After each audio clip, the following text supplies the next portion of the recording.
Find out from Debbie Vorachen how to integrate socially and culturally into Mexico in this video interview with expats in Mexico. So you moved to Mexico in 2014, and where did you move to? I moved to Pachuca Hidalgo. So where I am right now, and I stayed here. I went to live on Isla Holbox for a while, which is in Quintana Roo. I don't know if you've heard of it. It's a very nice island. If you look it up on Google, you will find a lot of reviews. I worked in a hotel there for half a year, but it was kind of a tough job. So yeah, it was difficult because it was 6 days a week, and you know how tourism industry is over here. So it was a great learning school for me. Yeah. Well, with your background, how did you get into your business? What is your business, and what's the name of your business, and what do you do? Well, my business is called Ahorita Ya. Um, it's a business where I coach people and where I train people in the intercultural communication environment. So when people face problems or when they want to know how to integrate into Mexican society, for example, they basically come to me. It's a really nice job. It's also my background because in anthropology I specialized in intercultural communication, and it's something that I found really fascinating. I just love to help people with that issue, with how to deal with Mexican culture, how people feel at home here. I think that's a very nice topic, and I find it really interesting. So my business is called Ahorita Ya. I call it that. I don't know if you've read about it, but I will say it anyway. It's like a controversion between Dutch and Mexican culture, and I think between Mexican culture and American culture as well. That when a Mexican person says ahorita, it can mean within 5 minutes, within 10 minutes, or never. And the Dutch person, when a Dutch person says yeah or ahorita, it actually means now. He wants it to happen right away. So by putting those two words together, I meant to blend the two cultures, and yeah, so that's where a lot of misunderstandings arise, right? It's one of the examples. Did you recognize an opportunity when you first moved to Mexico that perhaps there was a need for this type of service? Yes, but that was mainly because of the difference that I encountered myself and because of the background that I have. So yes, because of my own struggles, I thought, well, I think I'm not alone, so perhaps I can help more people. Yeah. Well, what were some of the things that you ran into when you first moved to Mexico? Well, one of those was the way that everything in Mexico, how time is oriented here, which was very different from my own experience that I had so far in the Netherlands and in other countries as well. I really struggled with the fact that I didn't know if I had to be on time or whether I should arrive late. Yeah. So, how difficult was it to actually set up your business? Yeah, it took some time because the most difficult is that people get to know you. That is quite difficult, and especially, I mean, expat wise, it's easier than to go to Mexican corporations and to get something done.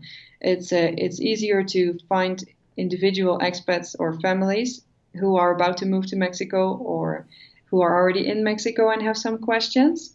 But another part of my business is also the corporate part where I go to Mexican companies or international companies within Mexico, and I provide those trainings, right? The intercultural training. What are the kinds of things that you teach in your training in corporations? Mm, well, mostly it's about how to deal with culture shock, how you can recognize that you have a culture and a special, yeah, like a vision on your own, like your own cultural background and how you carry that with you is something that many people are not aware of. And they become aware of that when they go to another culture.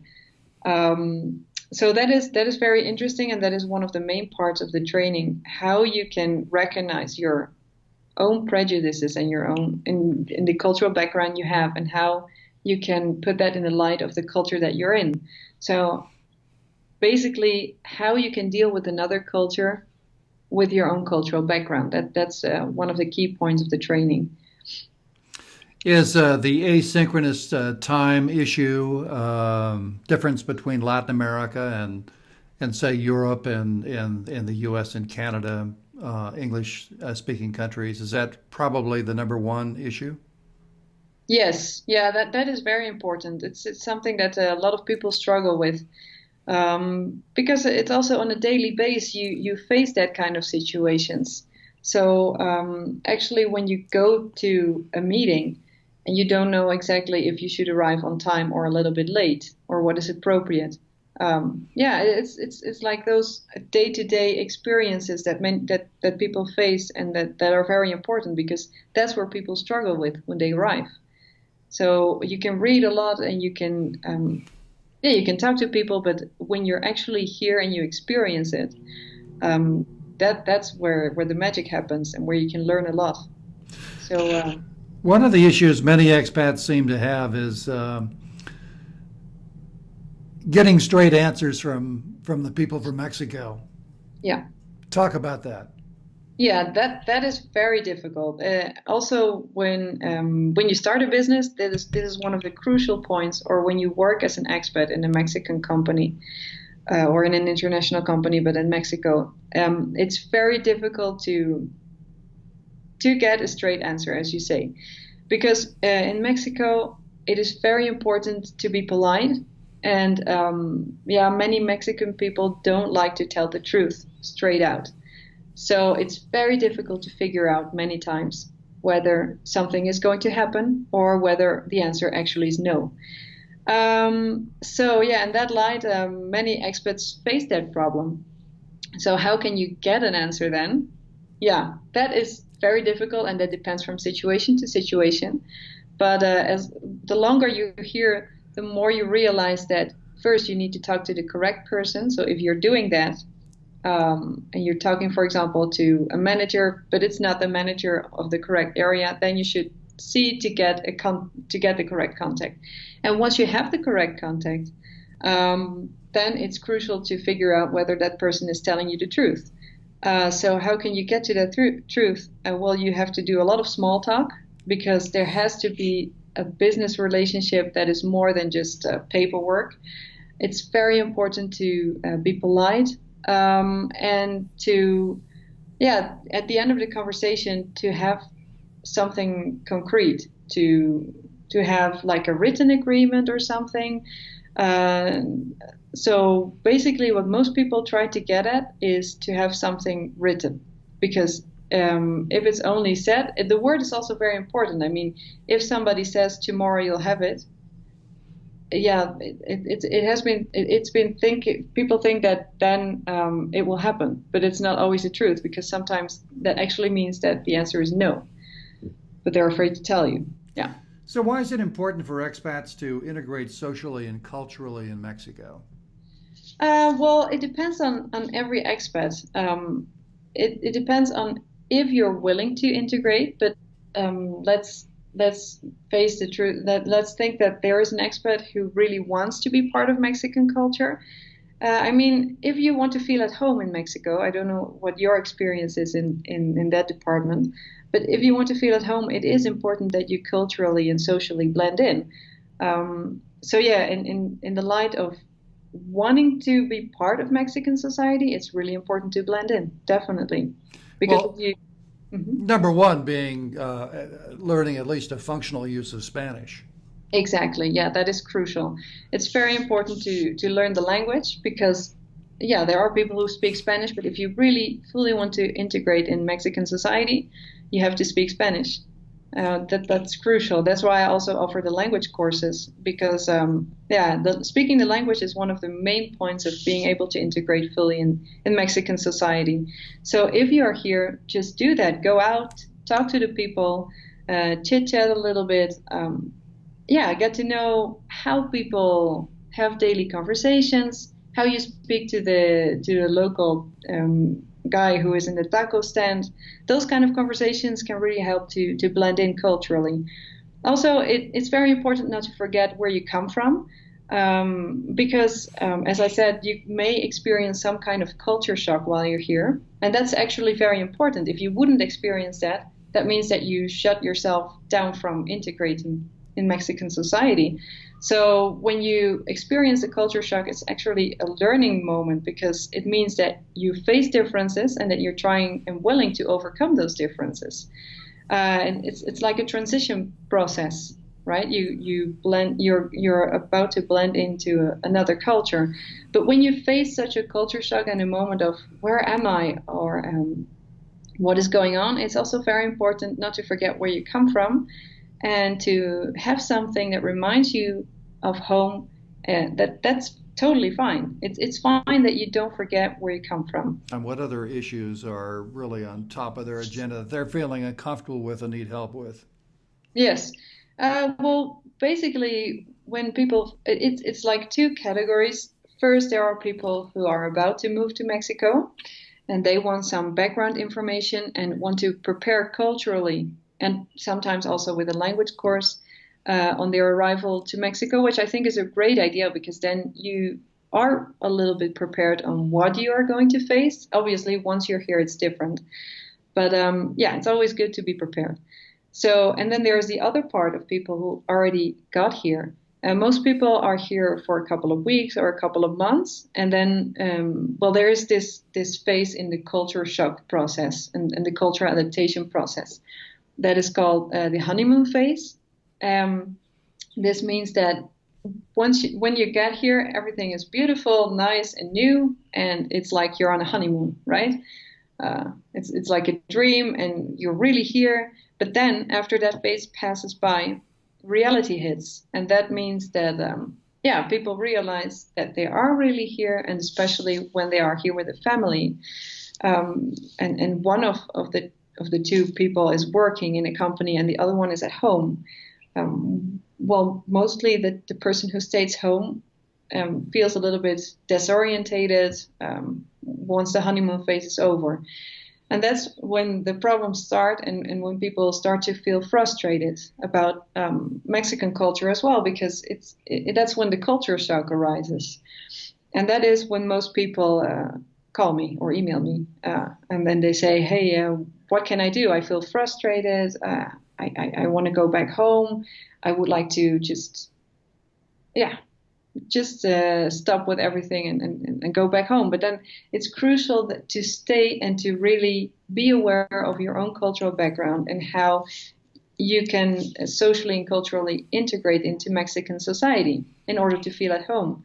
And that's when there comes like a recovery phase, and when people start to realize that, yeah, everything is going to be okay. What do expats need to know? What are the top three things they need to know to really successfully integrate? Well, I think the first thing is what we've already been talking about, which is speaking the language. I think that is very important, even if it's just a basic level. But it's very important to speak some kind of Spanish. It's also very important to try to make Mexican friends. I think that is very important, because Mexican people can really interact with you the way they do. They can make you part of their family life, because Mexican families are really open. Well, most of the Mexican families are very open to show you how their culture is. They're very friendly and open and willing people, and they're proud of their culture. So once you are open to that culture, then the complete world opens up to you, because if you want to, you are able to fully integrate into Mexican society because of how Mexicans are, which I think is very beautiful living in Mexico. Like it's not like a society and a culture which is very closed. So that opens up a lot of opportunities. So then I think the other one is also that you need to be flexible. it's very important to be flexible, to not only think about who you are and where you come from, but also be open and flexible to new opportunities and to learn. It's very important not to take yourself too seriously, because otherwise, yeah, there will be a lot of problems. And there will be a lot of frustrations, but it's very important to be able to laugh about it and to laugh about the social situations that you run into, which are different and which may make you feel yeah, how do you say that in English? I'm sorry, like ridiculous. I That mean, sounds right. yeah, those things happen. Sure. Yeah, it also happened to me when I first got here, like in the first 2 months. I also, when you speak the language, because you have like a culture shock, but you can also have a language shock. If you're learning Spanish in the beginning, it's very difficult, and I still make mistakes, but yeah, it's not like at the beginning, obviously. I remember that I went to a local store and I wanted to buy some eggs. So I was so focused on being polite to the person. So I told him, ¿Tiene usted huevos? So I actually asked him if he had eggs, like not eggs to eat. Yeah, right.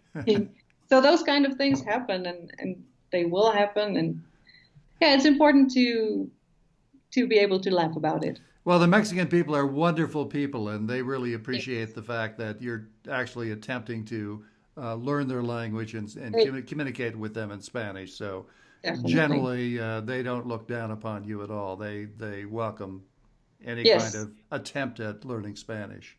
exactly. Yeah, yeah. And I also think that it's very important to know that, yes, of course, there are a lot of cultural manners that you can learn, but it's also very important to look at yourself and to see what you can do. Because the cultural values of Mexico, you will get a hang on that once you're here. But it's very important to have those abilities to be flexible, to be open, um, to speak the language. I think those are very important to be able to confront, um, yeah, the process of socially and culturally integrating to Mexican society. This has been a wonderful conversation this morning. Yes, I think so too.